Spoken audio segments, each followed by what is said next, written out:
Yes sir, start करें क्या बच्चों? पक्का, एकदम जोश के साथ। Good morning, good morning. सो जाओगे आफ्टरनून करके खाना खाना के सर? ओके, चलिए सरकार, हम बात शुरू करते हैं। सेक्शन नंबर 7 हम पढ़ रहे sir. Section number 7 subsection 1A, schedule 2 हमने पूरा पढ़ लिया बच्चों। आइए section number 7 subsection number 2। Sir section number 7 subsection 1 में हमने क्या पढ़ा है सर? कि सप्लाई में क्या क्या इंक्लूड होगा सर सबसेक्शन 1A में? कि वो सप्लाई अगर है तो कुछ ट्रांजेक्शन में जहां डिस्प्यूट था वो सप्लाई ऑफ गुड्स और सप्लाई ऑफ सर्विस। आइए सेक्शन नंबर 7 सबसेक्शन 2 बोलता है क्या?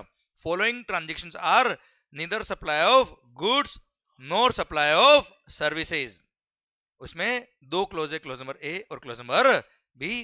क्लोज नंबर ए बोलता है वो सारे transactions which are covered in schedule number 3 are neither supply of goods nor supply of services. अभी हम बात करेंगे इसकी बेटा, शेड्यूल नंबर 3 की बात कर रहे हैं। शेड्यूल नंबर 3 में लिखा है ट्रांजेक्शंस क्या क्या। सबसे पहली बात, अच्छा अभी हम क्या पढ़ रहे हैं बच्चों? क्या पढ़ रहे हैं हम बेटा? Schedule number 3, these transactions are neither supply of goods nor supply of services। इन पे कोई जीएसटी नहीं लगने वाला। First sir, supply of services by an employ for his employer in the course of or in relation to his employment is neither supply of goods nor supply of services in the capacity of employ. क्या बोला sir? ये word बहुत important है sir. In the capacity of employ, जो उसको fees मिल रही, salary मिल रही, उस पर कोई जीएसटी नहीं लगेगा। अच्छा सर, उसको सैलरी के अलावा कुछ पर्क्स भी मिल रहे बेटा, परक्विजिट्स वगैरह, वो भी क्या होता है? Part and parcel of salary होता है, इसलिए उस पर भी जीएसटी नहीं लगेगा। सर्कुलर था बच्चों ये वाला। ओके सर, अच्छा मान लो आप किसी कंपनी के डायरेक्टर हो बेटा। क्या हो बच्चों आप? डायरेक्टर हो, तो इन दी कैपेसिटी ऑफ डायरेक्टर, क्या बोला सर? जो आपको फीस मिल रही है, जिसपे प्रोफेशनल फी का टीडीएस करता है 194J वाला, that is not in the capacity of employ, इसलिए वहां पे जीएसटी लगेगा। और खास बात, डायरेक्टर रेम्युनरेशन जो इस तरह की होती है, जो चार्जेबल टू जीएसटी है, उस पर टैक्स लगता है, वो भी RCM में लगता है, रिवर्स चार्ज मैकेनिज्म में। Recipient will be liable to pay GST to the government directly बेटा। हाँ है ना भाई? पर मान लो आप किसी कंपनी के एम्प्लॉय, किसी कंपनी के डायरेक्टर हो, पर होल टाइम डायरेक्टर बेटा, और in the capacity of employ आपको कोई फीस मिल रहा है, क्लियर, 192 पे, सेक्शन नंबर 192 वाला टीडीएस अगर कट रहा है, तो ऐसे केस में वो क्या है? सैलरी है, इन दी कैपेसिटी ऑफ एम्प्लॉय है, और उस पे जीएसटी नहीं लगेगा। ठीक है, पर हाँ आप होल टाइम डायरेक्टर हो, सैलरी तो मिलता ही मिलता है, साथ में आपको कुछ डायरेक्टर सिटिंग फीस भी मिलता है, जिसपे 194J का टीडीएस भी कटता है बेटा। तो जिस फीस पर 192 वाला टीडीएस कट रहा है, वो तो सैलरी हो गया, नो जीएसटी। 194 वाला जीएसटी, 194J वाला टीडीएस कट रहा है, तो वो क्या है? प्रोफेशनल फी है, उस पे जीएसटी लगेगा, रिवर्स चार्ज लगेगा, और रेसिपिएंट जो कंपनी वो लायबल होगा टैक्स पे करने के लिए बच्चों। हाँ है ना मालिक? क्लियर। चलिए सर, मान लो आप किसी कंपनी में एम्प्लॉय थे बेटा, क्या नाम? रोहित भाई। सर रोहित भाई किसी कंपनी में एम्प्लॉय थे, सॉफ्टवेयर कंपनी थी बेटा। अब सर उसके एक्स हो गए बेटा एम्प्लॉय। सर अरे तो कंपनी के सारे इन एंड आउट इनको पता है सर, सारे इन एंड आउट इनको पता है सर। कंपनी ने इनसे एग्रीमेंट किया कि अगले 3 साल तक सेम फील्ड में आपको काम नहीं करोगे। इसमें बोला क्यों काम नहीं करूंगा? कंपनी ने बोला 1 करोड़ रुपए रखो और ये वाला काम मत करना। बोला डन। तो वो हो गया क्या? नॉन कॉम्पिट फीस बेटा। हाँ है ना भाई? क्लियर। अब अगेन ये इन दी कैपेसिटी ऑफ एम्प्लॉय नहीं मिला है, यहां पर जीएसटी लगेगा बच्चों। हाँ है ना भाई? अरे क्लियर। अच्छा आप एम्प्लॉय हो, किसी कंपनी के एम्प्लॉय हो, पर आपने इन दी कैपेसिटी ऑफ एम्प्लॉय काम किया, जीएसटी नहीं है। पर अगर मान लो कुछ और काम किया, उसके लिए आपको कुछ और फीस मिली है, that will be chargeable to GST sir. हाँ है ना सर? इन दी कैपेसिटी और इन दी कोर्स और in relation to employment is very important in this term बेटा। हाँ है ना सर? चलिए सरकार, समझ में आया? टफ था क्या बच्चों? Very easy sir. आइए पैरा नंबर 2 बोलता है क्या? Court fees. सर किसी भी कोर्ट में या ट्रिब्यूनल में कोई अपील फाइल करते हैं हम, तो उसकी कोर्ट फी पे करनी पड़ती है बेटा आपको। क्लियर? तो any service provided by the any court or tribunal, भले हाई कोर्ट हो, सुप्रीम कोर्ट हो, डिस्ट्रिक्ट कोर्ट हो, सेशन कोर्ट हो, या कोई ट्रिब्यूनल है बेटा, ITET हो गया, GST हो गया, तो इन्होंने कोई फी चार्ज किया है तो no GST will be levied on the services supplied by any court or tribunal for the time being in force. बच्चों ठीक है। अब एक सर्कुलर और था, आपने नाम सुना होगा कंज्यूमर कोर्ट का, सर सुना है? वो एक्चुअली हम लोग कॉमन सेंस में उसको कंज्यूमर कोर्ट बोलते हैं, otherwise consumer disputes redressal commission बोलते हैं बेटा। टेक्निकली क्या बोलते हैं बेटा उसको? Consumer disputes redressal commission.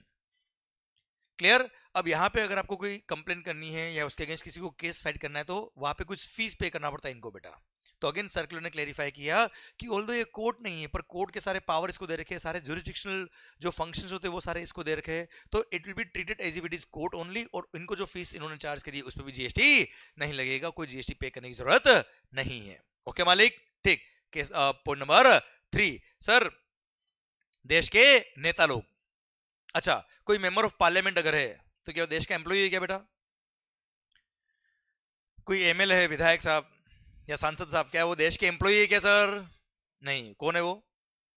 Public के रिप्रेजेंटेटिव से सर। जैसे मुंबई अंधेरी से कोई मेंबर ऑफ पार्लियामेंट है, it means they are representing entire public of Andheri. हाँ है ना सर? समझे मेरी बात? तो वो देश के एम्प्लॉय नहीं है। अगर एम्प्लॉय होते तो यहाँ पॉइंट कवर होता बच्चा, फर्स्ट पॉइंट में कवर होते बच्चों। ठीक है, वो एम्प्लॉय नहीं है सर। MLA, MPs, सर पार्षद वगैरह आपने नाम सुना होगा, मेंबर ऑफ म्युनिसिपैलिटीज, ठीक है, देश के नेता लोग। गवर्नमेंट बोल दिया क्या इनकी एक्टिविटी कोई काम की क्या इनकी एक्टिविटी सप्लाई नहीं है, it's not supply at all. हाँ है ना सर? तो इनको मंथली एक ऑनरेरियम मिलता है। क्या मिलता है सर? ऑनरेरियम। मंथली एक ऑनरेरियम मिलता है सर, जिसको हम कॉमन सेंस में सैलरी बोलते हैं सर। हाँ ना? पर एक्चुअली वो सैलरी नहीं है, सैलरी तो एम्प्लॉय को मिलती है sir. These are not employees, these are public representatives. इसलिए गवर्नमेंट ने यहाँ पे अलग से पॉइंट इंसर्ट किया और बोल दिया क्या इनकी सप्लाई पे कोई GST नहीं लगेगा। इन द कैपेसिटी ऑफ दैट नेता जो इन्होंने काम किया उस पर GST नहीं लगेगा बच्चा। अच्छा सर, अब इसमें 3 कैटेगरी के नेता है बेटा। एक तो MP, MLA, members of the municipality, panchayat, members of the local authority, ये तो है ही है सर। सेकंड कैटेगरी बेटा, इंडियन कॉन्स्टिट्यूशन ने, भारतीय संविधान ने, इंडियन कॉन्स्टिट्यूशन ने कोई बॉडी बनाई, जैसे इलेक्शन कमीशन ऑफ इंडिया, मानवाधिकार आयोग, चुनाव आयोग, इसमें या ये ह्यूमन राइट्स कमीशन, मानवाधिकार आयोग सर, महिला आयोग। Clear sir? इस तरह के जो इंडियन कॉन्स्टिट्यूशन जो बॉडी बनाता है उसमें आप डायरेक्टर हो, उसमें आप चेयरमैन हो, और उस पोस्ट की वजह से अगर आपको कोई रेम्यूनरेशन मिल रहा है उस पोस्ट की वजह से, तो उस पर कोई GST नहीं लगेगा। सेम वे सेंट्रल गवर्नमेंट या स्टेट गवर्नमेंट ने कोई बॉडी बनाई बेटा, या लोकल अथॉरिटी ने कोई बॉडी बनाई, जैसे ICAI, ICSI, ICMI बेटा। हाँ है ना भाई? सर अपने जो इंस्टीट्यूट है इसमें अगर आपने कोई पोस्ट होल्ड करी, as a director, as a member, as a chairman, as a central council member, as regional council member, और उस पोस्ट की वजह से अगर आपको कोई रेम्यूनरेशन मिला है, देन उस रेम्यूनरेशन पे भी कोई GST नहीं लगेगा, उस पोस्ट की वजह से बच्चों। अब जैसे मान लो कोई सेंट्रल काउंसिल मेंबर है अपने इंस्टीट्यूट के, और वो प्रैक्टिसिंग CA भी है सर, तो प्रैक्टिस की वजह से जो उनको फीस मिल रही है, किसी कंपनी की ऑडिट करी है क्या, वो उस पर भी GST नहीं लगेगा क्या? उस पर GST लगेगा। तो इन दैट कैपेसिटी जो पैसा मिल रहा है उस पर GST नहीं है सर। क्लियर? पक्का? डन। ये है देश के नेता लोग, इनको जो रेम्यूनरेशन मिल रहा है that is neither supply of goods not supply of service, क्योंकि वो सैलरी के स्कोप में नहीं आ रहा था, इसलिए अलग से पॉइंट इंसर्ट किया इसको। ओके, पॉइंट नंबर 4 सर, अंतिम सेवा। किसी को अगर आपने भेज दिया बेटा उस पर कोई GST नहीं लगता। हाँ है ना? Clear sir? अब जो जा रहा है उसे क्या GST लेंगे बेटा? Clear? Services of funeral, burial, crematorium or mortuary services including transportation of the deceased, तो GST नहीं लगता। जैसे सर शमशान वाले ने कोई चार्ज लिया है बेटा, फ्यूनरल का चार्ज लिया, आजकल इलेक्ट्रीफाइंग जो होता है बेटा उसके लिए चार्जेस लगते हैं बच्चा, उस पर कोई GST नहीं लगता, including transportation of the deceased. Clear? Deceased का ट्रांसपोर्टेशन मतलब फॉर एग्जांपल एम्बुलेंस में क्या पहले ले जाते हैं बाद में, मतलब आप समझना, पहले वाला एग्जेम्प्ट है और बाद वाला सप्लाई नहीं है। गुड सर, बिल्कुल सही बोला आपने सर। ध्यान देना, transportation of the deceased, disease के ट्रांसपोर्टेशन के लिए मान लो कोई भी व्हीकल यूज किया, जरूरी नहीं एम्बुलेंस हो सर वो। क्लियर? भले वो फ्लाइट से ले गए या किसी भी ले गए सर आपने, तो उस पर GST नहीं लगेगा। Clear? And sir at the same time ध्यान देना बेटा, एम्बुलेंस सर्विसेज एम्बुलेंस में जो पेशेंट को ले जाते हैं वो लाते हैं बेटा, clear, that is also exempt under GST. हाँ है ना भाई, देन ना बेटा, उसको मेगा एग्जामिनेशन लिस्ट में पढ़ेंगे हम बेटा, ठीक है। देन ना ओला उबर पे जीएसटी लगता है, एम्बुलेंस पे जीएसटी नहीं लगता, यू कैन प्लान अकॉर्डिंगली बेटा। सर यहाँ तक क्लियर है सर आपको? ओके, तो sir transportation of the deceased पे कोई जीएसटी नहीं लगेगा, ठीक है। Then sale of land and sale of building, एक minute, sale of land and sale of building is neither supply of goods not supply of services except 70 flats, except 70 flats. कौन से बेटा? वो याद है 70 फ्लैट्स बुक हो गए थे आलिया भट्ट वाले बेटा, हाँ है ना भाई, बिफोर सीसी वाले, यस, उस पे जीएसटी लगेगा सर, उसको छोड़ दो, बाकी सारे फ्लैट पे जीएसटी नहीं लगेगा। सेल ऑफ लैंड इसलिए लिखा है क्या, subject to para number 5 clause number B of schedule number 2 बेटा, ठीक है, इनको छोड़ दीजिए, बाकी सारे। सेल ऑफ बिल्डिंग पे neither supply of goods not supply of service, sale of land is also neither supply of goods not supply of service, ठीक है मालिक। अच्छा, रेंटिंग ऑफ इमूवेबल प्रॉपर्टी हुआ तो बेटा, renting of immovable property supply of service है, ठीक है, तो मैंने जस्ट एक समरी के लिए दिया है बेटा आपको, ठीक है सर, ओके। अच्छा, अब एक और सर्कुलर था, वो भी तुम्हें समझाता हूं, कोई खास बात नहीं बेटा। मान लो मैंने कोई लैंड परचेज करी बेटा, क्या परचेज करी मालिक? जमीन कभी देखी बेटा आपने? हवा में उड़ा बेटा, ओके सर तो लैंड मैंने परचेज करी, वो एकदम रॉ लैंड थी बेटा, एकदम अनइवन लैंड थी, खड्डे होते कहीं पे, तो हमने क्या किया पता है, एकदम लैंड का डेवलपमेंट करा दिया, शानदार वाला, उसका लेवलिंग करा दिया, एकदम जेसीबी घुमा दी उसके अंदर, कचरा वचरा बिल्कुल साफ हो गया, लेवलिंग करा दी, उसमें ड्रेनेज लाइन डलवा दी, शानदार, मतलब दुल्हन की तरह सजा दिया सर लैंड को हमने, क्लियर। अब सर पहले लैंड एकदम जंगल जैसी लगती थी, अभी कोई लैंड परचेज करना है ना तो लोग क्या डेवलप्ड लैंड है, शानदार लैंड है सर।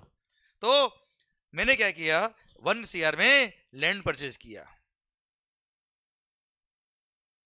1 CR में मैंने लैंड परचेज किया, उसको थोड़ा सा एकदम डेवलप करा दिया, मस्त करा दिया, एकदम सुंदर दिखने लगी लैंड, और उसको मैंने 2 CR में बेच दी।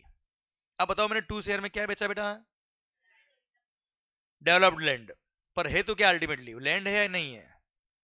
आवाज नहीं आ रही हुई, है तो लैंड ना यार, क्लियर, डेवलप्ड हो या अनडेवलप्ड हो, है तो लैंड, तो सेल ऑफ लैंड करने पे कोई जीएसटी नहीं लगता। तो इस सर्कुलर ने क्लेरिफाई किया कि अगर हमने डेवलप्ड लैंड बेची तो भी लैंड बेची साहब, और sale of land is neither supply of goods not supply of services. हाँ, वो लैंड को डेवलप कराने के लिए मैंने आप कॉन्ट्रैक्टर से सर्विसेज ली थी बेटा, आपकी जेसीबी थी, आपने जेसीबी से रन करा के बिल्कुल साफ कराया उसको लैंड को, आपने ड्रेनेज वाला काम किया। अब आपने मेरे से 2 लाख रुपए लिए, आपने 3 लाख लिए, आपने 5 लाख रुपए लिए, तो आपने जो सर्विसेज मेरे को दी है that is supply of service, उस पे जीएसटी लग जाएगा बच्चों। पर डेवलप कराने के बाद जब लैंड बेची that is again sale of land, neither supply of goods not supply of service. कोई खास बात, टफ बात नहीं। आइए sir, actionable claims. Sir actionable claims का transaction is neither supply of goods not supply of services other than specified actionable claims. अरे जुआ खेलते हो ना बेटा? नहीं खेला बेटा? खेला ना बेटा, उस पे जीएसटी लगेगा बेटा, हाँ है ना, 28 देखो पता है बेटा लोगों को, सर 28% जीएसटी, फिर भी जीएसटी फिर भी जुआ खेलना है लोगों को। तो sir other than specified actionable claims, sir सारे एक्शनेबल क्लेम को बाहर कर दिया। अब स्पेसिफाइड एक्शनेबल क्लेम में क्या क्या आता है बेटा? ड्रीम 11 पे टीम बनाया आपने कभी बेटा? बनाया, उस पर जीएसटी लगा होगा, देखा आपने बेटा? यस, इसको बोलते हैं प्रैक्टिकल अप्रोच बेटा, आप भी बेटा सर स्पेसिफाइड एक्शनेबल क्लेम्स में क्या क्या आता है बच्चों? मतलब सारे actionable claims are out of GST except specified actionable claims. अब स्पेसिफाइड एक्शनेबल क्लेम में क्या क्या आता है? Betting, gambling, lottery, online money gaming, online gaming, casinos, horse racing बेटा, ये ना कहां पर ये देखो बेटा, ये सब सटर ये बाहर आ रहे हैं धीरे धीरे टैलेंट बाहर आ रहा है, अभी तो फर्स्ट डे बेटा sir, Mahalaxmi race course. Okay, तो specified actionable claims means actionable claims involved in और by way of betting, casinos, gambling, horse racing, lottery और ऑनलाइन मनी गेमिंग, हाँ है ना, ये सब स्पेसिफाइड एक्शनेबल क्लेम है, इन पे जीएसटी लगता है। Further rate of tax is 28%, हाँ है ना भाई, जुआ खेला तो जीएसटी लगेगा। ओके, अब सर मेरा पॉइंट ये आता है कि इन स्पेसिफाइड एक्शनेबल क्लेम पे जीएसटी लगाया सर, अग्रीड, क्लियर सर। जंगली रमी पे आओ ना महाराज, लग गया जीएसटी बेटा, ठीक है। ड्रीम 11 पे टीम बनाया, लग गया जीएसटी बेटा अपने, ओके। अच्छा, सट्टा लगाया, उसमें जीत गए बेटा, तो विनिंग अमाउंट जो होता है that is not supply at all, that is not supply at all. आपने जो 1 लाख रुपए लगाया है उस पर जीएसटी लगेगा 28% बेटा, हाँ है ना भाई, ठीक है। अब उसमें जीत गए 10 लाख रुपए, 10 लाख पे कोई जीएसटी वाली बात आती नहीं, क्योंकि वो कोई कंसिडरेशन नहीं, कोई फीस नहीं मिली बेटा आपको। ओके अच्छा एक बात और, लॉटरी खेला, लॉटरी टिकट अपने जैसे ये स्टेशन के बाहर भी है ना, क्या नाम है उसका यार, राजश्री लॉटरी बेटा, क्लियर आईसीआई का भरोसा नहीं, लॉटरी में जरूर सर 10 रुपए का लॉटरी टिकट खरीदा, उस पर जीएसटी लगता है। अब लॉटरी खुल गई, उस पर कोई जीएसटी नहीं है सर, लॉटरी का जो लॉटरी बेचने वाला पर्सन है वो जीएसटी पे करेगा बच्चों, क्लियर, ठीक। अब यार ये स्पेसिफाइड एक्शनेबल क्लेम पे जीएसटी लगेगा, agreed, but other than specified actionable claim, sorry specified actionable claim के अलावा दूसरे एक्शनेबल क्लेम क्या होते हैं जिन पे जीएसटी नहीं लगता? एक ट्रांजैक्शन का एग्जांपल मिले तो मजा आ जाए सर अपने को, जैसे इंश्योरेंस, क्या बोला आपने, इंश्योरेंस क्लेम हो गया जैसा, वो तो क्लेम मिल रहा है आपको, उस पर कोई जीएसटी नहीं लगेगा। मैं एक अच्छा एग्जांपल देता हूं बेटा, जहां पे कंसिडरेशन इन्वॉल्व होता है बच्चों, जैसे आपने लॉ के अंदर आई थिंक पढ़ा नहीं पढ़ा ध्यान नहीं, सरफेसी एक्ट नाम का एक एक्ट होता है बेटा, securitisation and reconstruction of financial assets and enforcement of security interest act 2002। ये पूरा एक्ट नहीं बोला है, नाम बोला है सर सरफेसी एक्ट के थ्रू असेट रिकंस्ट्रक्शन कंपनीज बनती है बेटा। वो क्या करते हैं, जैसे आईसीआईसीआई बैंक, आईसीआईसीआई बैंक के पास में 100 करोड़ के एनपीए का पोर्टफोलियो है साहब, उनकी बुक्स में उन्होंने बुक्स उस अकाउंट को राइट ऑफ कर दिया सबको बेटा। अब ये लोग क्या करते हैं, through SARFAESI act asset reconstruction companies को इनवाइट करते फॉर ऑक्शन। ये 100 करोड़ का एनपीए का पोर्टफोलियो ऑक्शन में लोग, जो असेट रिकंस्ट्रक्शन कंपनीज है वो ऑक्शन में परचेज करती है सर। अब सर मान लो एसेट इंडिया लिमिटेड एक बोरीवली कंपनी है सर, यहाँ पे पहले इधर बीकेसी में थी, अभी बोरीवली में सर, अब बॉम्बे की है सर, एसरेक इंडिया लिमिटेड, ये UTI mutual fund, ICICI bank और 3-4 फाइनेंशियल इंस्टीट्यूशन ने मिलकर इसको फ्लोट किया था कंपनी को सर, 2007-8 की बात है ये। अब साहब इस कंपनी ने क्या किया, एसरेक इंडिया लिमिटेड और इस तरह की बहुत सारी कंपनीज बनी हुई है, इन्होंने क्या किया, उस ऑक्शन में पार्टिसिपेट किया और 100 करोड़ के एनपीए को इस एसरेक इंडिया लिमिटेड ने मान लो 7 करोड़ में परचेज किया। कितने में परचेज किया बच्चा? 7 CR में, क्लियर। कितने का पोर्टफोलियो है? अब 100 करोड़ में 7 करोड़ में 100 करोड़ का पोर्टफोलियो खरीद लिया। अब 100 करोड़ में से कुछ भी रियलाइज नहीं हो तो भी एसरेक का, सारा रियलाइज हो जाए तो भी एसरेक का, ये बिजनेस है सर उनका, ठीक है। सारा राइट अधिकार जो था रिकवरी करने का, सिक्योरिटीज पे इंटरेस्ट का, वो सारा ट्रांसफर हो गया किस पर? एसरेक इंडिया लिमिटेड पे। नाउ एसरेक इंडिया लिमिटेड ने क्या परचेज किया बच्चा? क्या परचेज किया? लोन अकाउंट, हाँ है ना, आपने सुना होगा debtors, bills receivables, loan accounts are actionable claims. तो आईसीआईसीआई बैंक ने क्या बेचा है? एक्शनेबल क्लेम्स बेचे हैं। कितने में? तो actionable claims are neither supply of goods nor supply of service, उस पे कोई जीएसटी नहीं लगेगा, ये 7 करोड़ पे कोई जीएसटी नहीं लगेगा मालिक। यहां तक क्लियर? बस बेटिंग, गैम्बलिंग, लॉटरी, कैसीनोज वगैरह पे क्या लग जाएगा बच्चे? GST, clear. ये जो मैंने एग्जांपल आपको दिया है मैंने यहाँ पे इलस्ट्रेशन फॉर्म में दे भी रखा है बेटा आपको, ओके बच्चों, ठीक है। पॉइंट नंबर 7, 8A और 8B है हमारे पेंडिंग। पेंडिंग मतलब P मतलब पेंडिंग, अभी नहीं याद आ रहा है मेरे को, बाद में जब याद आएंगे तब बताऊंगा अभी मैं, ओके बच्चों। ये इसलिए पेंडिंग है क्योंकि ये कस्टम बॉन्डेड वेयरहाउसिंग से रिलेटेड है, हाई सी सेल का ट्रांजेक्शन है, और एक आप पढ़ेंगे चैप्टर नंबर 7 तब बात समझ में आएगी, अभी नहीं आएगी, अभी लिंकिंग नहीं हो पाएगा, मैं बता दूंगा आपको, और मैं याद भी करके नहीं आया आज तो आइए section number 7 sub section number 2 close number A schedule 3 खत्म होता है। अब शायद समझ में आया बच्चा आपको ये, ठीक है। Section number 7 sub section 2 neither supply of goods nor supply of services. Close में भी बोलता है क्या? गवर्नमेंट के पास पावर है। किसके पास पावर है बेटा?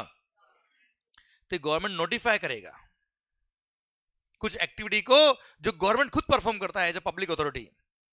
As a public authority government खुद परफॉर्म करता है और उसके लिए कोई फीस गवर्नमेंट ने चार्ज किया है, और वो ट्रांजेक्शन अगर गवर्नमेंट नोटिफाई कर दे तो it is neither supply of goods nor supply of services. यहां पे 2 ट्रांजेक्शन नोटिफाई किए सर। कितने मालिक? पहले कौन सा पढ़ेंगे? सेकंड।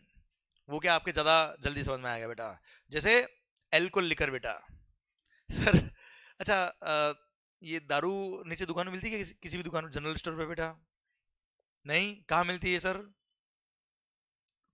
वाइन शॉप पे मिलती है बेटा, गुड, क्लियर। और क्या किसी भी रेस्टोरेंट में एल्कोहल सर्व हो सकता है क्या बच्चे? कहाँ होता है? जिसके पास लिकर सर्व करने का लाइसेंस होता है। हाँ है ना सर, लिकर सर्व करने का लाइसेंस कौन देता है बेटा? नहीं, यहां तक नहीं ध्यान दिया हमने सर। स्टेट गवर्नमेंट के पास कंट्रोल होता है सर लिकर सर्व करने का लाइसेंस, या अल्कोहल लिकर की दुकान जो होती है ना बेटा, उसका अलॉटमेंट होता है लॉटरी के बेस पे बेटा। बहुत सारी एप्लीकेशन आती है, उसका अलॉटमेंट होता है सर, स्टेट गवर्नमेंट अलॉट करती है सर। ये उसके लिए एप्लीकेशन फी पे करना पड़ता है, लाइसेंस फी पे करना पड़ता है सर आपको। ठीक है, तो सर यहां बोल दिया क्या, वो जो लाइसेंस फी आप पे कर रहे हो, क्या पे कर रहे हो सर? किसको पे कर रहे हो? स्टेट गवर्नमेंट को। किसके लिए बेटा? एल्कोहल लिकर सर्व करने के लिए बेटा। ठीक है, तो एल्कोहल ओनली एल्कोहल लिकर, किसी और लाइसेंस के लिए नहीं बोला है, ओनली एल्कोहल लिकर सर्व करने का जो लाइसेंस होता है उसकी लाइसेंस फी पे जीएसटी नहीं लगेगा, ऐसा बोल दिया है नोटिफिकेशन देके बेटा। आइए पढ़ number 1, article number 243W and article number 243G। W में लिखा है पंचायत के काम, किसके काम बेटा? नहीं, म्युनिसिपैलिटी काम। डब्ल्यू में लिखा है म्युनिसिपैलिटी काम, और 243G में लिखा है क्या? पंचायत। करता ना बेटा पंचायती बेटा ब्रेक में।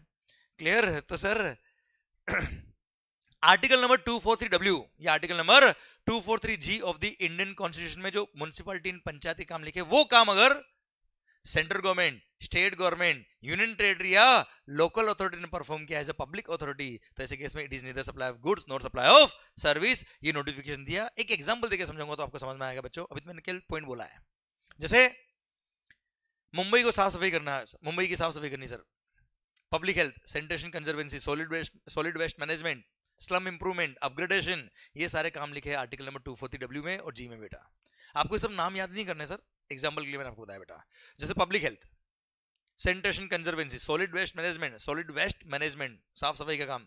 जैसे Swachh Bharat mission, clean India mission, है ना बेटा, मोदी जी का सेंट्रल गवर्नमेंट। तो सर इसके थ्रू, अच्छा मुझे एक चीज बताओ पहले कि मुंबई को साफ रखने का काम किसका है बेटा? वैसे बीएमसी, म्युनिसिपैलिटी का सर। और जिसका जो काम अलॉट किया हुआ है उसके अकॉर्डिंग उनको फंड्स भी एलोकेट होते हैं सर। भाई इंडियन कॉन्स्टिट्यूशन ने क्या किया है, सिस्टम बनाया हुआ है सर, ये काम इसका, ये काम इसका, ये काम इसका, ये काम इसका, उसके लिए इसको फंड इतने मिलेंगे, उसको फंड इतने मिलेंगे, इतने फंड में इसको मिलेंगे, तो उस अकॉर्डिंग म्युनिसिपैलिटी को फंड दिए गए बेटा। पर क्लीन इंडिया मिशन के थ्रू सेंट्रल गवर्नमेंट ने बोला नहीं मुंबई को साफ हम करेंगे, मोदी जी ने बोला मुंबई को साफ मैं कर दूंगा। हाँ है ना साहब? अब सर सेंट्रल गवर्नमेंट ने कॉन्ट्रैक्ट ले लिया किससे? म्युनिसिपैलिटी से, फॉर क्लीनिंग द मुंबई। अब वो काम आर्टिकल नंबर 243W में कवर है सर। क्लियर? अब सेंट्रल गवर्नमेंट क्या कर रहा होगा? बिल इश्यू कर रहा होगा, चार्जेस ले रहा होगा किससे? म्युनिसिपैलिटी से बच्चों। हाँ है ना भाई? तो central government is providing services as a public authority बेटा। कौन सा काम? जो आर्टिकल नंबर 243W या 243G में लिखा है, तो ऐसे केस में उस पर कोई जीएसटी नहीं लगेगा। It is neither supply of goods not supply of services.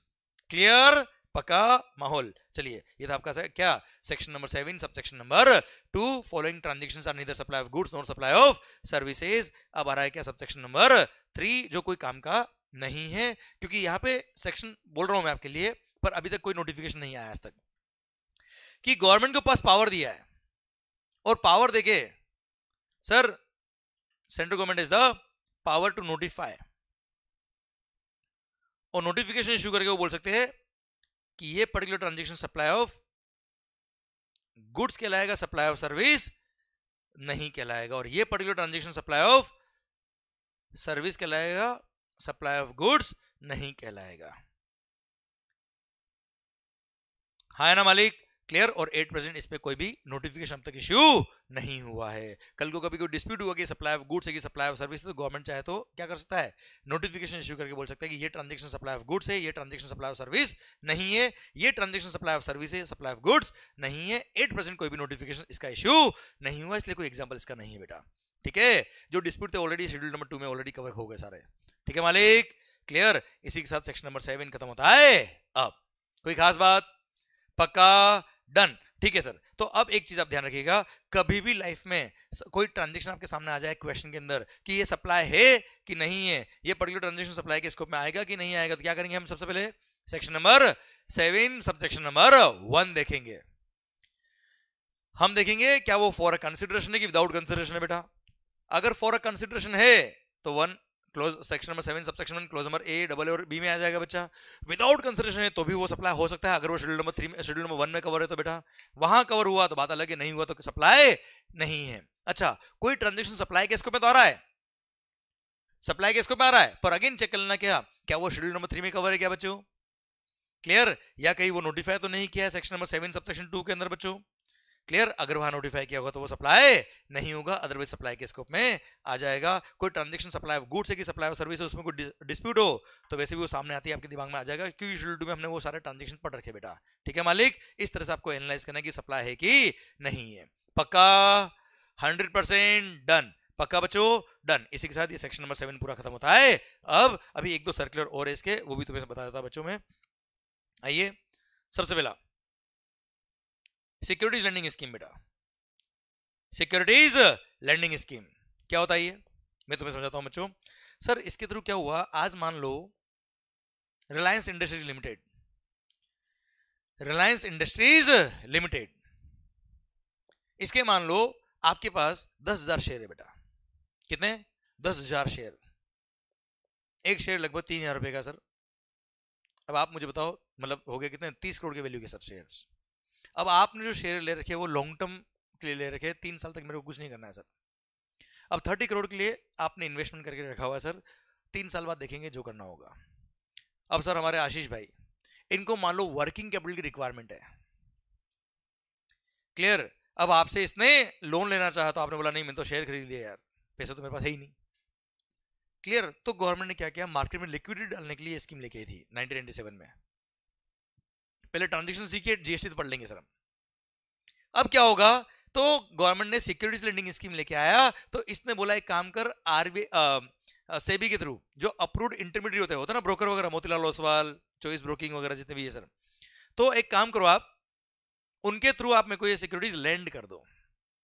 मेरे को 1 साल के लिए वर्किंग कैपिटल लोन चाहिए, मेरे को 10 करोड़ के शेयर दे दो आप। क्लियर? तो इसने क्या किया, लैंडिंग कर दिया, इसके लिए उसको लैंडिंग फीस मिल जाएगी सर। आप बोरोवर हो गए, आप लेंडर हो गए, आप अप्रूव्ड इंटरमीडिएट के थ्रू इसको 10 करोड़ के शेयर आपने लैंड कर दिए। अब क्या होगा साहब, वो 10 करोड़ के शेयर आप क्या करेंगे, मार्केट में बेच देंगे सर। अब मार्केट में बेच दिया तो इसको 10 करोड़ रुपए मिल गए बेटा। अभी ये अपना बिजनेस चला लेगा, वर्किंग कैपिटल रिक्वायरमेंट पूरी करेगा, और जैसे 1 साल खत्म होगा उतने के उतने शेयर जो इसने इसे लिए थे वो shares along with the corporate benefit, अगर कोई बोनस शेयर वगैरह आया है तो वो आप वापस से इसको रिटर्न कर दोगे मार्केट से परचेज करके, जो भी रेट चल रही होगी उस टाइम पे। ठीक है? इससे क्या हुआ सर, इसको भी इसका शेयर इसके पास ही रह गए, आपको आपका काम भी हो गया, वर्किंग कैपिटल भी आपको मिल गया, और सर सबका काम चल गया बेटा। लिक्विडिटी इंट्रोड्यूस करने के लिए गवर्नमेंट ने इस तरह का स्कीम लाया है। ठीक है? अब आता है पॉइंट, क्या आपने शेयर्स लैंड किए, बेचे तो है नहीं बेटा आपने।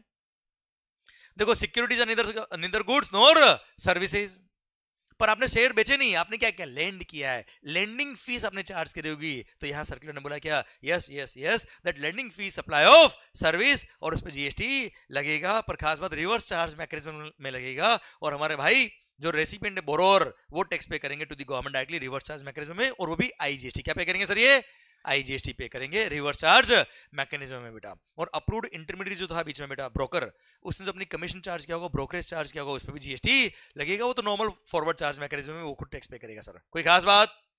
पक्का? Tough point sir please. इस हाँ सर्कुलर ने क्लेरिफाई किया हुआ, इसमें आईजीएसटी ही लगेगा, इसमें इंट्रा है, इंटर इसका दिमाग अभी लगाने की जरूरत नहीं है बेटा अपने को। ओके ठीक सर। अच्छा ये चार्ट के थ्रू मैंने समझा रखा है, जो मैंने अभी आपको बताया कि कोई भी ट्रांजेक्शन आपके सामने आ जाए कि सप्लाई है कि नहीं है, तो कैसे डिफाइन करने का, पहले आपको सेक्शन नंबर 7 सबसेक्शन 1 देखने का, वो यहाँ ड्राफ्ट कर रखा वापस है। आइए बच्चों, आते हम कहा सेक्शन नंबर 8 की तरफ, कंपोजिट सप्लाई और मिक्स सप्लाई। अच्छा सेक्शन नंबर 7 क्लियर है बेटा आपको सबको? पक्का? सारे सर्कुलर समझ में आए बच्चों आपको? गुड।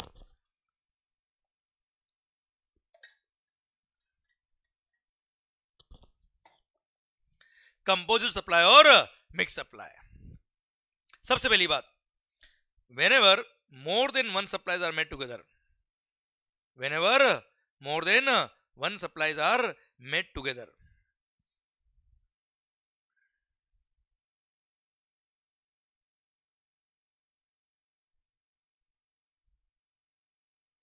उसको बोलते हैं कॉमन सेंस में क्या, बंडल्ड सप्लाई। क्या बोलते हैं मालिक?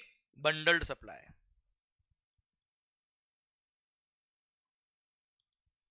अब सर बंडल्ड सप्लाई मतलब more than one supplies are made together. अब इसके अंदर उस बंडल को आप अगर देखेंगे, क्या वो नेचुरली बंडल्ड है या आर्टिफिशियली बंडल्ड है? नेचुरली बंडल्ड सप्लाई है या आर्टिफिशियली बंडल्ड सप्लाई है? सर अब अगर नेचुरली बंडल्ड सप्लाई है तो उसको बोलते हैं क्या? Composite supply. और अगर वो आर्टिफिशियल बंडल्ड सप्लाई है तो उसको बोलते हैं क्या? Mix supply. अब आप बोलेंगे ये आर्टिफिशियली और नेचुरली क्या होता है बेटा? अगर more than one supplies are made together in conjunction with each other in the ordinary course of business, हाँ ये साथ में होता है, तो उसको बोलते हैं क्या? Composite supply. जैसे एग्जांपल के लिए मोबाइल फोन और उसका charger, yes ordinary course of business में साथ में सप्लाई होता है बेटा, ये हाँ है ना भाई? क्लियर? जैसे आपने यू आर अ ट्रांसपोर्टर, आप कौन हो बच्चों? ट्रांसपोर्टर हो।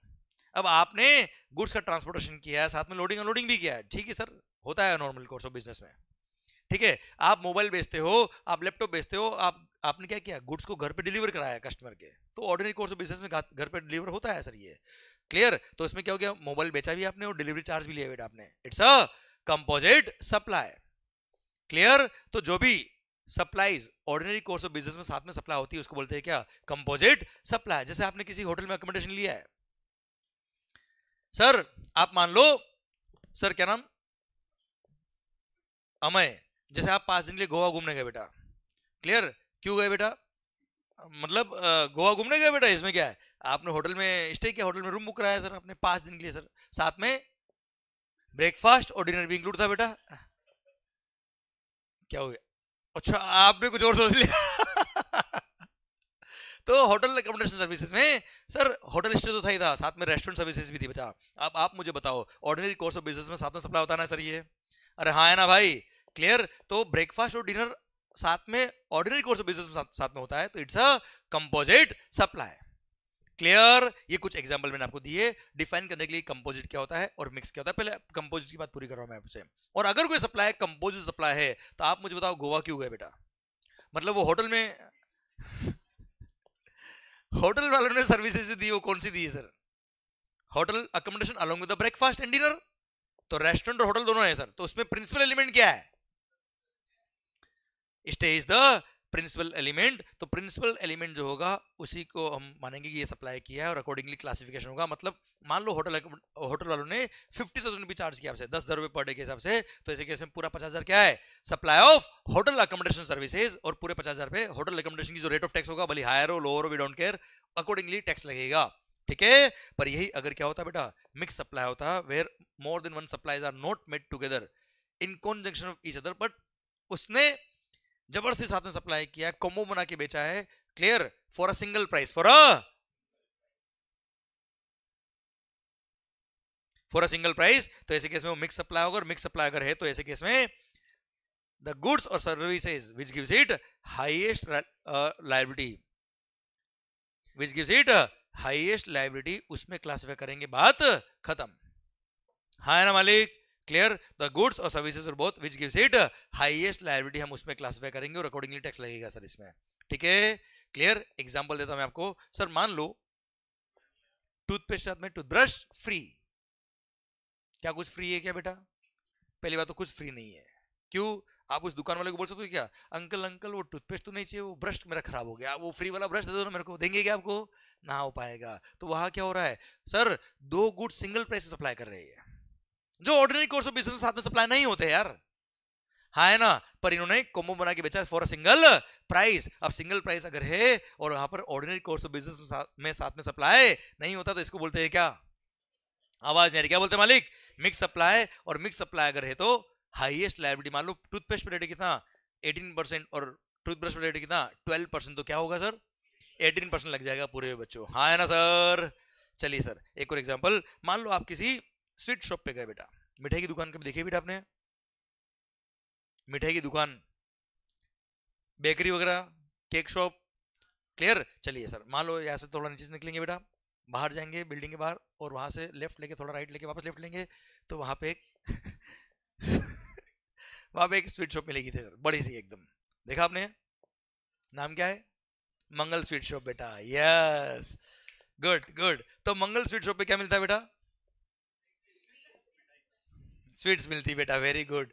Clear sir? मिठाई मिलती है बेटा, बेटा मिठाई ही नहीं मिलती, नमकीन भी मिलता है, बिस्किट्स भी मिलते हैं, चॉकलेट्स भी मिलती है, ड्राई फ्रूट भी मिलते हैं बेटा, हाँ है ना?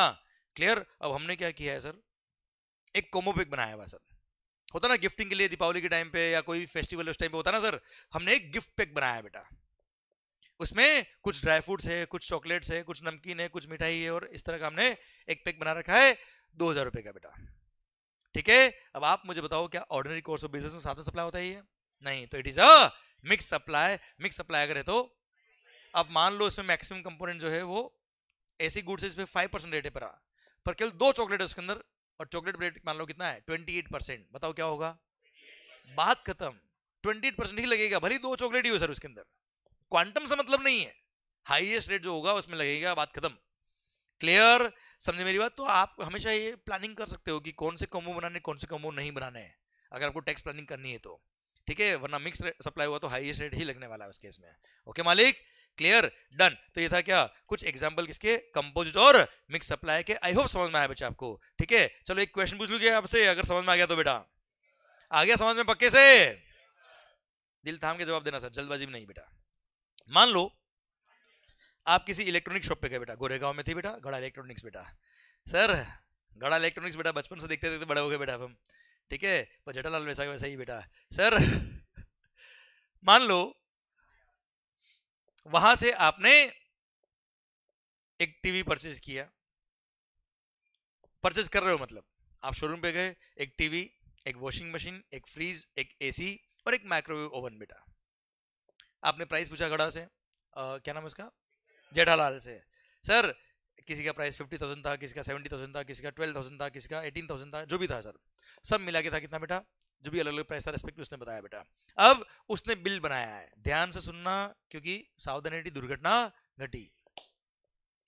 उसने बिल बनाया, उस बिल में टीवी का प्राइस अलग लिख रखा है, वॉशिंग मशीन का प्राइस अलग लिख रखा है, जो भी परचेज किया उसका सबका रेस्पेक्टिव प्राइस लिखा हुआ है अलग अलग, सबका प्राइस अलग अलग के टोटल लिखा हुआ है साहब 1,82,000 सर। मान लो इंडिविजुअल प्राइस सबका अलग अलग लिखा हुआ है, टोटल कितना हो गया बेटा 182। अब सब मिला के 182 था, आपने बोला जेठालाल फुल एंड फाइनल, बात खत्म। आपने चेक बनाया, पकड़ाया, निकले बाहर, बताइए किस रेट से टैक्स लगेगा? हाँ अच्छा एक बात और, आंसर गलत होगा तो अच्छी बात है यार, कुछ ना कुछ सीख के जाएंगे, आंसर दो बस, इन्वॉल्व हो, बात करो, कोई फर्क नहीं पड़ता गलत है सही है सर। हाँ जी इंडिविजुअल, क्यों नहीं, पर उसने कस्टमर ने तो पूरा मिला के 175 दिया है ना सर, कस्टमर में तो कह रहा हूं पेमेंट दिया ही नहीं, भाग गया बेटा, बेड उससे क्या मतलब है यार, जो सप्लाई कर रहा है क्या उसने सिंगल प्राइस चार्ज किया है क्या? आवाज नहीं आ रही, क्या सिंगल प्राइस चार्ज किया है क्या उसने? नहीं, बात खत्म।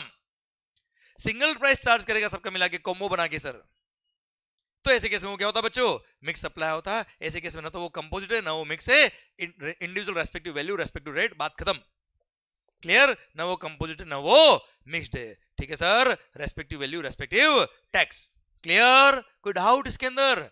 हाँ यही जेठालाल ने क्या किया होता उस सिंगल बिल के अंदर, मतलब इनवॉइस एक ही उससे मतलब नहीं बेटा, उसमें सबकी प्राइस अलग अलग लिखी ना बेटा, बात खत्म हो गई बेटा।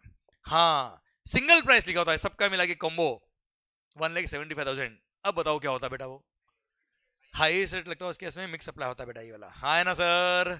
शायद फंडा पूरा आपको क्लियर हो गया। ये इस तरह के क्वेश्चन एग्जाम में बनते हैं बच्चों, जहां गलती होने के चांस होते हैं, शायद अब नहीं होगी गलती बेटा आपसे।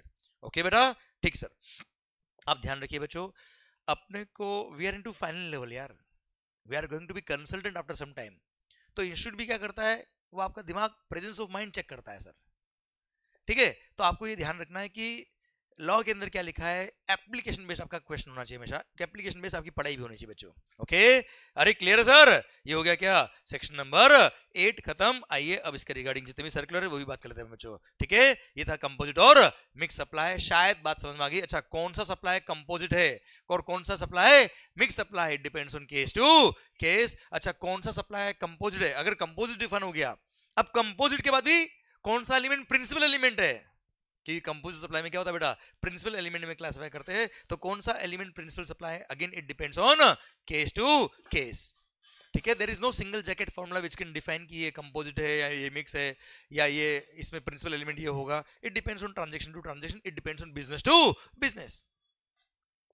क्लियर मालिक, पक्का? चलो सर, अब हम बात करना शुरू करते हैं कि कुछ केस कुछ सर्कुलर दे रखे रिगार्डिंग कंपोजिट और मिक्स सप्लाई, वो भी मैंने इस चैप्टर के एंड में दे रखे। आइए सर एक एक करके बात करते हैं बच्चों। जीटीए, जीटीए मतलब गुड्स ट्रांसपोर्ट एजेंसी। भाई ऑलरेडी बता चुका हूं मैं आपको, जीटीए क्या करता है साहब, ट्रांसपोर्टेशन ऑफ दी गुड्स। अरे जीटीए क्या करता है मालिक? अब इसमें साथ में इसने लोडिंग अनलोडिंग पैकिंग अनपैकिंग की सप्लाई भी दी है साथ में। तो ऐसे केस में अगर उसने सिंगल बिल लिखा बेटा तो इट्स अ कंपोजिट सप्लाई, और कंपोजिट तो इसमें प्रिंसिपल एलिमेंट क्या है, ट्रांसपोर्टेशन, और अकॉर्डिंगली ट्रांसपोर्टेशन में क्लासिफाई होकर रेट ऑफ टैक्स लगेगा। पर हाँ, अगर मान लो इसने सेपरेट इनवॉइस लिखा होता या एक इनवॉइस में अलग अलग चार्जेस लिखे बेटा, किसके, पैकिंग अनपैकिंग के, लोडिंग अनलोडिंग के, तो उन पे तो रेस्पेक्टिव रेट ऑफ टैक्स लगेगा और ट्रांसपोर्टेशन पे ट्रांसपोर्टेशन का रेट लगेगा बेटा। ना ये कंपोजिट है ना वो मिक्स होगा बेटा उस केस में।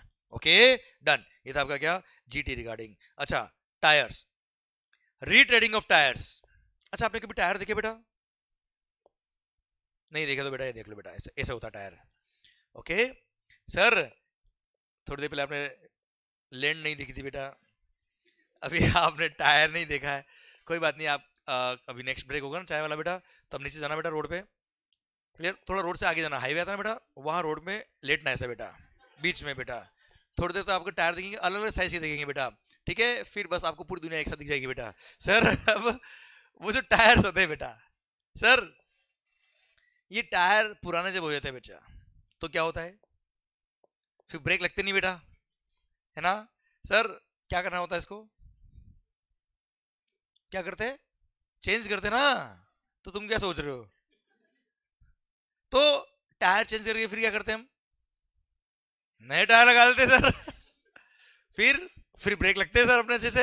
ओके, वो पुराने टायर मान लो मैंने परचेज किए थे बेटा आपसे, अब मैं पुराने टायर लेके क्या करूंगा सर, वो गांव में जाके बेटा ऐसा चला के दौड़ाएंगे ना, है ना? वो गए जमाने बेटा, मोबाइल से बाहर नहीं आते बेटा अभी हम, है ना?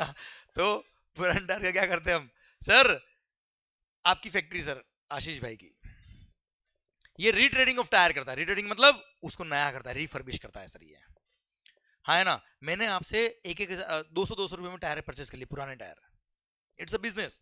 अब मैंने आपको दिया वो पुराना टायर, मैंने आपको दिया, आप क्या करेंगे, उस पर रबर कोटिंग करेंगे, पूरा रबर भी लगता है, वायरिंग भी लगती है उसके अंदर, फिर आपको थ्रेडिंग भी देनी पड़ती है ताकि ग्रिप लगे बेटा उसकी, वरना ब्रेक कैसे लगेगा, ग्रिपिंग होती है तभी तो ब्रेक लगता है बेटा उसका, ठीक है? ये सारा काम आप करेंगे, और आपने मेरे से पर टायर 2000 रुपए चार्ज किया, पर टायर इन्होंने कितना चार्ज किया बेटा मेरे से?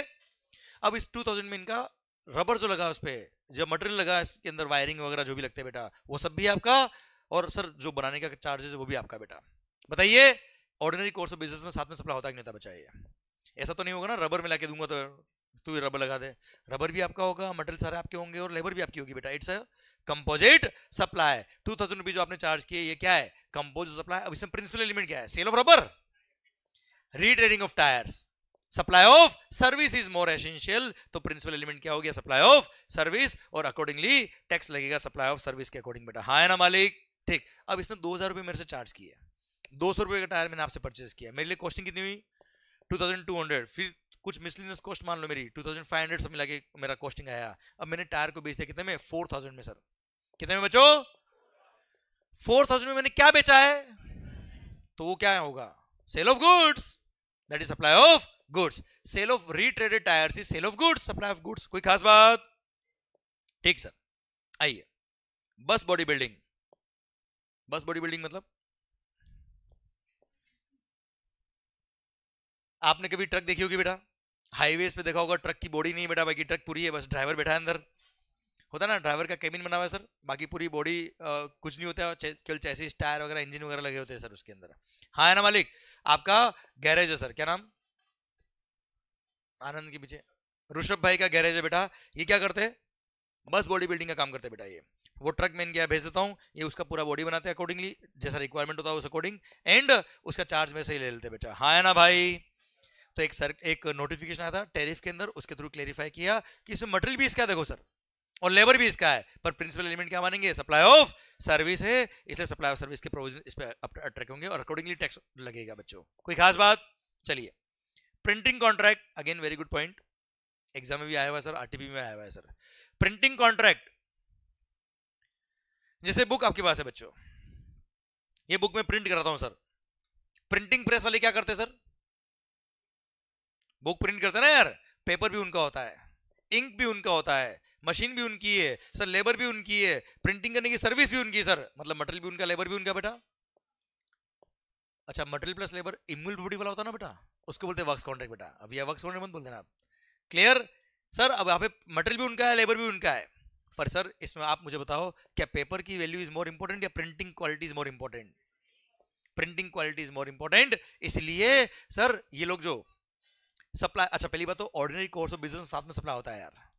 अरे आपने भी फोटोकॉपी कराई होगी कभी कभी, अब फोटोकॉपी में क्या होता है बेटा, मटेरियल भी उनका होता है, ऐसा तो नहीं है घर से पेपर लेके आ गए कि इस पे फोटोकॉपी कर देना आप, ठीक है, इंक भी उनका होता है, पेपर भी उनका होता है, सर्विसेज भी उनकी होती है बेटा। तो ऐसे केस में इट्स अ कंपोजिट सप्लाई और principal element is supply of service. पर अगर मैं बात करूं किसकी, बुक्स की, पैम्पलेट्स की, ब्रोशर की, एनुअल रिपोर्ट्स की एंड द लाइक की बेटा, तो यहाँ पे principal element is supply of service. पर अगर मैं बात करूंगा किसकी, एनवलप्स की, लेटर कार्ड्स की, printed box, tissues, napkins, wallpaper etcetera which are printed with design, logo etcetera sir, तो ऐसे केस में supply of goods is more important. Example देता हूं मैं आपको बेटा, जैसे डोमिनोज पिज्जा खाया कभी आपने बेटा, खाया कि नहीं खाया? नहीं खाया बेटा आपने, बस वक्त आने वाला बेटा अपना, सर मैंने भी नहीं खाया कभी भी बेटा। तो वहां पे टिश्यू पेपर होते हैं बेटा, टिश्यू पेपर पे नाम किसका लिखा होता है बेटा, डोमिनोज का लोगो होता है ना बेटा। तो उसने टिश्यू पेपर जब परचेज किए होंगे, जिससे परचेज किए उससे बोला होगा लोगो लगा के फिर देना है साहब। एक एग्जांपल ही ले लो। सेकंड, अमेज़न से आपने कुछ ना कुछ शॉपिंग तो करी होगी बेटा, कोई डाउट? मेरे को भी नहीं बेटा। सर तो अमेज़न के बॉक्स के ऊपर क्या लिखा होता है, अमेज़न लिखा होता है ना बेटा यार, तो बॉक्सेस तो उसने खुद ने बनाए नहीं होंगे सर। मान लो बॉक्स बनाने का फैक्ट्री आपका है, आपको अमेज़न ने बोला क्या ये लोगो लगा के फिर दीजिएगा हमको आप, होता ना सर ऐसा कभी, ठीक है। एक और एग्जांपल, एनवलप लिफाफे बेटा, कभी देखे? अपने ऑफिस में भी देखे होंगे आपने, घर परिवार में भी देखे होंगे बेटा आपने, क्लियर, शादी वगैरह में बेटा क्लियर एनवलप देते ना मामा जी या अपने रिलेटिव्स वगैरह, जो फटाफट मम्मी ले लेती बेटा बाद में, अरे क्लियर सर। तो उस एनवलप में नाम लिखा होता है अपने फैमिली का बेटा, है ना, with best regards Mangal family. तो सर जैसे एनवलप में क्या होता है, नीचे दुकानों पे भी मिलते हैं एनवलप, मैं एनवलप की दुकान पे गया, उसने मेरे को मैंने बताया एनवलप चाहिए, 1000 एनवलप चाहिए साहब मेरे को, ठीक है। उसने अलग अलग क्वालिटी बता दी, मैंने सेलेक्ट किया कोई एक क्वालिटी, एक एनवलप था मान लो 2 रुपए का, कोई था 3 रुपए का, कोई था 2 रुपए का, कोई 1 रुपए का, कोई 5 रुपए का, मैंने 3 रुपए वाला सेलेक्ट किया, मतलब ये चाहिए 1000 क्वांटिटी, पर मेरे को इस पे हमारा वो नाम लोगो वगैरह प्रिंट करके फिर चाहिए साहब, उसमें 3 रुपए 20 पैसा पर एनवलप पड़ेगा। मैंने कहा डन, ठीक है सर, 1000 एनवलप छपाया मैंने उससे। अब उसने 3 रुपए 20 पैसे में क्या किया, मेरे को एनवलप दिया अलोंग विद द प्रिंटिंग।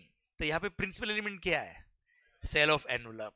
तो वही समझा रहा हूं, printed envelopes, letter cards, printed boxes, tissues, napkins, wallpaper etcetera which are printed with design, logo etcetera. तो यहाँ पे supply of goods is principal element, उसमें क्लासिफाई करेंगे। पर यही अगर बुक्स, पैम्पलेट, ब्रोशर और रिपोर्ट्स की बात करूं मैं आपसे, तो यहाँ पे supply of service is more principal element, उसमें क्लासिफाई करेंगे सर। क्लियर, पक्का, गुड सर। आइए, कार की सर्विसिंग बेटा, कार या बाइक की सर्विसिंग होती है ना बेटा, क्या होता है इसमें, सर्विस सेंटर वाले जब बिल लिखते हैं बेटा, ये सब सर्कुलर चल रहे हैं बच्चों, स्पेसिफिक इंडस्ट्री का है, तब देखना स्पेयर पार्ट्स का वो बिल जब इश्यू करता है ना, कभी भी कार की सर्विसिंग का बिल आप देखना बेटा, कार या बाइक का, तो उसमें लिखते हैं सर ग्रीस ऑयल इतना चेंज हुआ, इंजन ऑयल इतना चेंज हुआ, उसका इतना चार्ज होगा, ये आपका ब्रेक पैड चेंज किया उसका चार्ज इतना होगा। फिर लास्ट में लेबर का अलग से लिखते हैं वो लोग कि लेबर चार्ज इतने होंगे सर, हाँ है ना। तो बिल में ही उन्होंने गुड्स का वैल्यू अलग लिखा है, लेबर का वैल्यू अलग लिखा है। तो ऐसे केस में क्या होगा, यहाँ पे गवर्नमेंट ने क्लासिफाई किया, गवर्नमेंट ने सर्कुलर देके बोला कि ऐसे केस में रेस्पेक्टिव वैल्यू रेस्पेक्टिव टैक्स, ना ये कंपोजिट है ना ये मिक्स है। पर अगर मान लो कभी ऐसा होता है, जैसे आपकी कार बेटा, क्या नाम बेटा, रोहित भाई, इनकी कार बिल्कुल भंगार बेटा है, इन्होंने किसी मैकेनिक को दिया और बोला क्या बिल्कुल नहीं कर दूंगा मैं, जो चेंज करना मैं कर दूंगा। सर इसने बोला मेरे को एकदम मस्त वाली कार चाहिए, एकदम नई करके दे, पैसा बोलो, उसने बोला 1 लाख रुपए, बोला डन, ये ले, उसमें मटेरियल भी उसका, लेबर भी उसका। अब ऐसे केस में प्रिंसिपल एलिमेंट क्या है? It depends on case to case. Circular ने भी बोला क्या, केस टू केस डिफाइन करना पड़ेगा कि प्रिंसिपल एलिमेंट क्या है, और जहां पे बिल में अलग से शो किया है बेटा वहां तो रेस्पेक्टिव वैल्यू रेस्पेक्टिव टैक्स ही लगेगा। कोई खास बात, कोई टफ बात? चलो सर आइए, आपके काम का पॉइंट आ गया बेटा। अभी है क्लेरिफिकेशन रिगार्डिंग बैटिंग और गैम्बलिंग। वैसे मैं आपको उस टाइम ही बता चुका हूं बेटा ये बात कि बैटिंग गैम्बलिंग में ये स्पेसिफाइड एक्सटर्नल क्लेम के स्कोप में आते हैं, जो सप्लाई के स्कोप में आएंगे। सप्लाई के स्कोप में तो जीएसटी लगेगा, ठीक है। जैसे कैसीनो में आपने कोई एंट्री फीस दी बेटा, ये सप्लाई ऑफ सर्विस के स्कोप में आएगा, जीएसटी लगेगा। आपने वहां पे कोई जुआ खेला बेटा, हाँ है ना, बैटिंग खेला बेटा आपने, जैसे आईपीएल में बैटिंग खेलते हो ना बेटा, क्लियर? तो ये सब भी क्या है, सप्लाई के स्कोप में आएगा, जीएसटी लगेगा। और ऐसे केस में 28% is the rate of tax. Further ध्यान देना बेटा, जैसे हॉर्स रेसिंग बेटा, हाँ है ना, ये देखो बेटा सटोरियो, महालक्ष्मी रेस कोर्स, तो ध्यान देना बेटिंग गैम्बलिंग इन सब के केस में rate of tax is 28%। And जो बेट वैल्यू लगा है उस पे लगता है 28% बेटा। मतलब 1 लाख का जुआ खेला तो 28,000 is the tax, rate of tax, और 28,000 is the amount of tax over and above the bet amount. GST लगता है बेटा, इंक्लूसिव जीएसटी नहीं होता है, पर आगे हम वैल्यूएशन पढ़ेंगे। लॉटरी टिकट एक ऐसा होता है जिसमें लॉटरी का जो प्राइस होता है उसको इंक्लूसिव ऑफ जीएसटी मानते हैं बेटा। कोई खास बात अगेन? ठीक सर, आइए कॉस्ट पेट्रोलियम बेटा। सर अब ये कॉस्ट पेट्रोलियम क्या होता है बच्चों?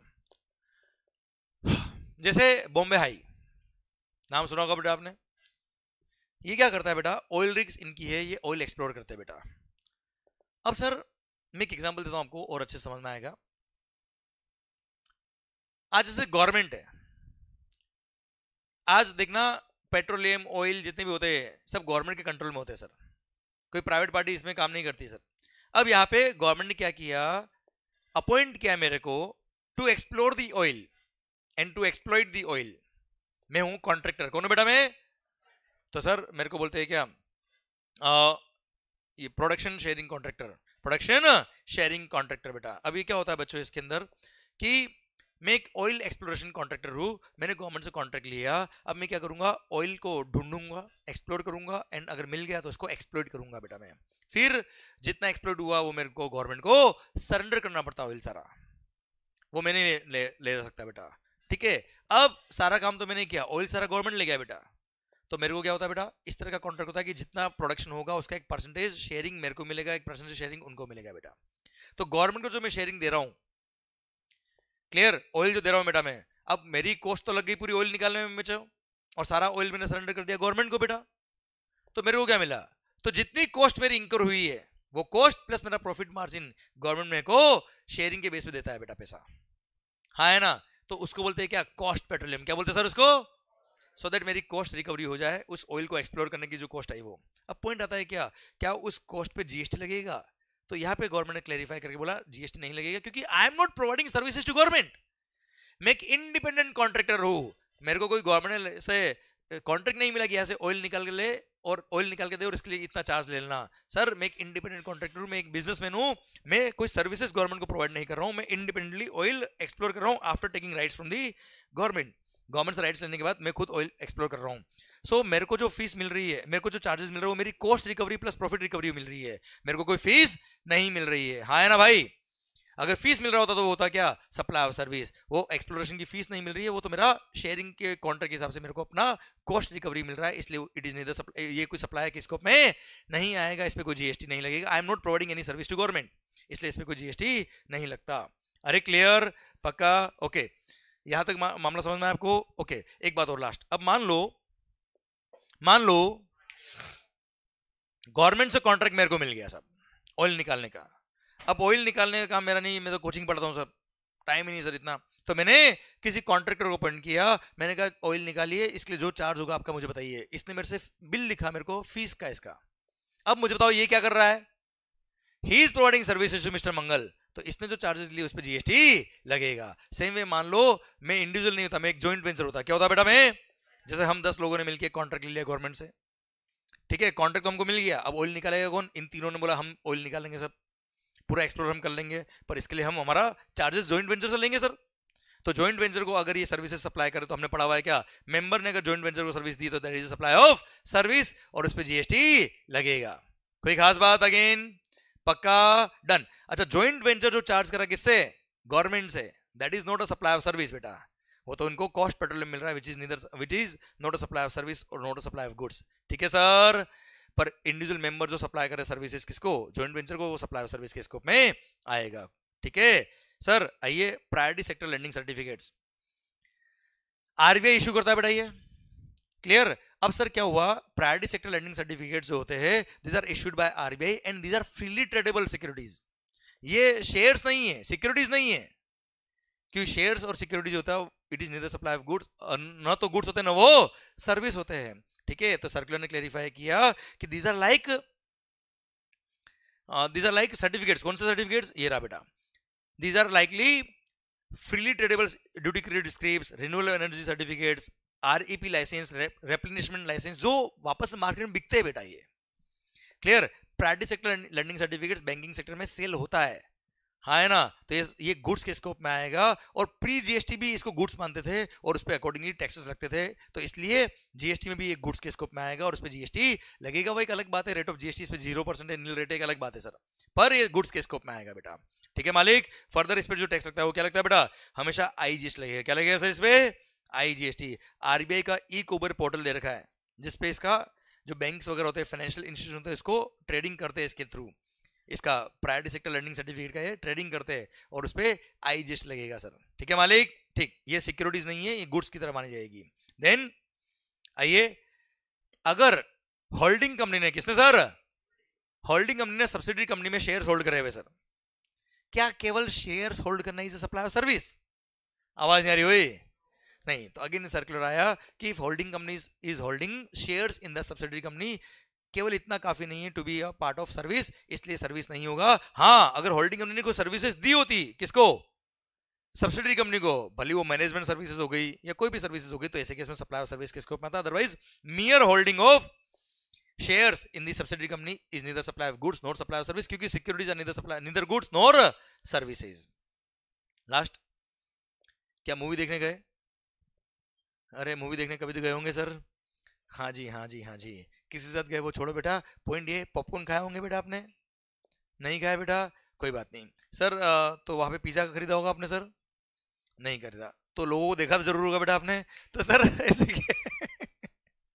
ऐसे केस में सिनेमा हॉल थिएटर के अंदर जो काउंटर होता है बेटा, वहां पे पॉपकॉर्न हो गया, नाचोज हो गए, समोसा हो गया, पिज्जा हो गया, इस तरह के सब वो सेल करते हैं, हाँ है ना भाई। तो वो रेस्टोरेंट के स्कोप में आएगा कि नहीं आएगा, दिस इज द क्वेश्चन। तो सर मैंने आपको ऑलरेडी बता दिया था कि पानीपुरी की लोरी पे भी अगर कोई पानीपुरी खा रहा है तो that is also restaurant service. जरूरी नहीं कि कोई प्रॉपर प्रीमाइसेस हो जहाँ पर रेस्टोरेंट को में बैठ के खाना खाने की व्यवस्था हो बेटा, जरूरी नहीं है, दैट्स वाई वो रेस्टोरेंट के स्कोप में आएगा। अच्छा हाँ, अगर मान लो मूवी थिएटर का टिकट जो था आपका वो इंक्लूसिव ऑफ पॉपकॉर्न था बेटा, हाँ है ना सर, तो ऐसे केस में होता ना कई बार सर, तो ऐसे केस में वो क्या होगा? कंपोजिट सप्लाई होगा, और कंपोजिट सप्लाई है तो प्रिंसिपल एलिमेंट क्या है? पॉपकॉर्न। तो एग्जीबिशन ऑफ मूवी, तो उसमें क्लासिफाई करेंगे accordingly as per principal supply, composite supply के हिसाब से बच्चों, हाँ है ना भाई, क्लियर। इसी के साथ भारत माता की जय। और ये चैप्टर, ये टॉपिक भी खत्म होता है। अब देखो आपके लिए क्या लिखा है sir, CA means challenge it, achieve it, loop it, मतलब हर टॉपिक आप पढ़ रहे हो, हर सब्जेक्ट जब आप पढ़ते हो उसको एज अ चैलेंज लीजिए, उसको अचीव करिए और वापस लूप इट मतलब नेक्स्ट पॉइंट पे आइए बेटा, clear. And definitely will be a chartered accountant और कंपनी सेक्रेटरी और cost accountant, whatever you are preparing for, clear. इसी के साथ भारत माता की जय। और ये टॉपिक, ये चैप्टर भी खत्म होता है। अब चलिए सरकार एक छोटा सा ब्रेक ले ले क्या बेटा, ये अगला चैप्टर शुरू करे बेटा, एक ब्रेक ले ले, ठीक है सर, ठीक है, मिलते हैं ब्रेक के बाद, डन।